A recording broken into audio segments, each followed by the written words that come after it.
One of the wonderful characters in the book of Joshua is Caleb. Caleb is a man who appears several places in the Bible, but the main section is in chapter 14, verses 6 to 15. I want to ask the question, what makes a man like Caleb? Here's a little bit of it.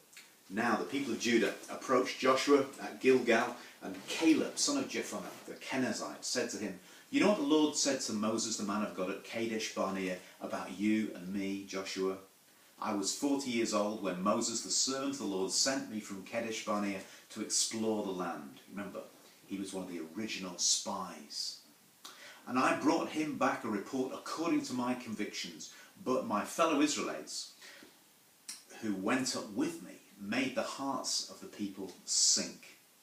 I, however, followed the Lord my God wholeheartedly. So, on that day, Moses swore to me, the land on which your feet have walked will be your inheritance and that of your children forever, because you have followed the Lord my God wholeheartedly."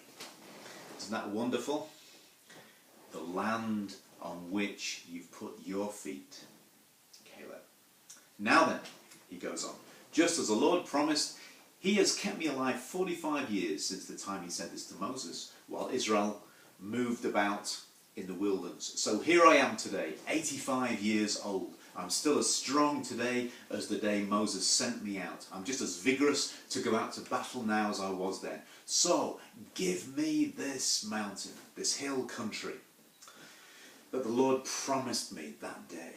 You yourself heard then that the Anakites were there, and their cities were large and fortified, but the Lord helping me, I will drive them out, just as he said." So what makes a man like Caleb? You've got to see somebody who's 85 years old, standing there. Maybe he's tough and wiry, a bit grizzled in the sun, but absolutely determined. That's the first characteristic, isn't it?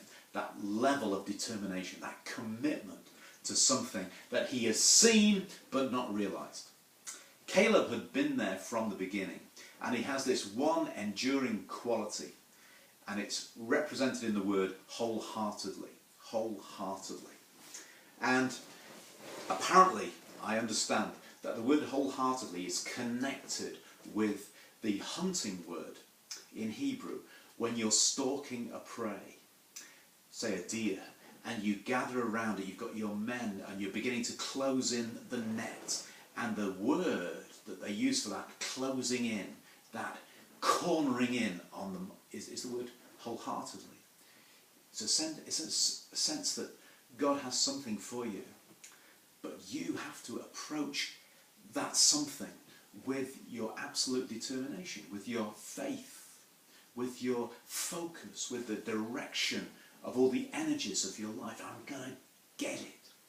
It's the word wholeheartedly. It conjures up the idea of total surrender into what the Lord is doing, complete focus into what the Lord's saying. You know the old joke, I expect, of the difference between bacon and eggs is that the chicken was involved in the meal, but the pig was committed to it. It's the difference between being slightly interested and being committed to a project. All of this comes down to this truth. If you, like Caleb, close the gap between yourself and God, if you pursue God with every fibre of your being, every bit of your life, all my plans, my hopes, my ambitions, all of them, all for Jesus I surrender, then God does the same towards you. It almost puts you in a place when you can say to the Lord, "Give me my mountain." You've made a claim out of your commitment to the Lord's project. Also, you've got this amazing confidence, haven't you, in Caleb? Incredible confidence. He was 85 years old, and he's still ready to take on the giants, to take on the big issues facing his life. So what created that confidence? What was it that enabled him to hang on after 45 years, to maintain a vision that was undimmed, to see something and say, I am not going to give up on what I have seen. I am absolutely determined to see it completely through.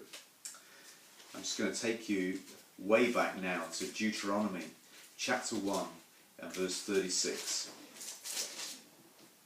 And here he is. When the Lord heard what you said, he was angry and solemnly swore, no one from this evil generation shall see the good land I swore to your ancestors, except Caleb, son of Jephunneh. Yeah, Caleb. He will see it, and I will give it to him and his descendants, the land he set his feet on, because he followed the Lord, wait for it, wholeheartedly. There it is again in Deuteronomy chapter 1.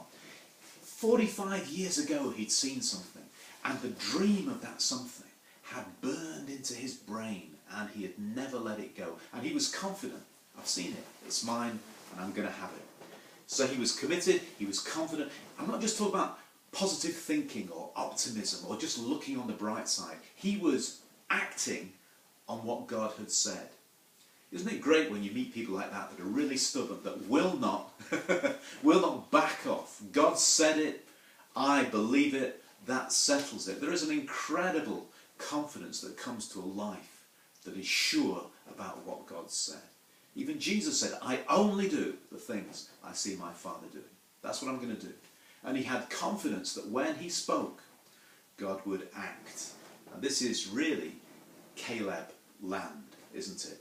He was committed, he was confident, and he was courageous. He had to overcome grasshoppers. You remember when the spies went in and said, oh, we're like grasshoppers in our own sight, in Numbers chapter 13. Caleb had to claim what God had promised against the majority, against all the others who thought differently. He had to overcome those giants that had so discouraged everybody else, all the things that had come against him. He refused to look at the size of the problem. He committed himself to look at the size of the solution. Yes, there are giants. Yes, there are fortified cities. Yes, we are in debt. Yes, our marriage is difficult. Yes, we have money worries. Yes, we have health difficulties. All the things that might come against you. But I know that God is on my side because I'm on his side. And he can figure this out, and I can figure it out in him. Yes, I know the size of the problem, but I've seen the size of the solution. It can be done. This is Caleb land. And so Caleb conquers. Caleb gets what he knows God has promised him. Remember, he held that bunch of grapes. He said, I want to get back to where those grapes were. Give me that valley, give me that mountain. I'm going back. And a great preacher, a great African preacher, you can spot the style, said this: don't give up, don't back up, don't shut up, don't be held up until you've stood up, lined up, read up, prayed up, confessed up, stored up, spoke up, looked up, and filled up on everything the Lord wants to give us. Amen. Do you receive it? May God bless you.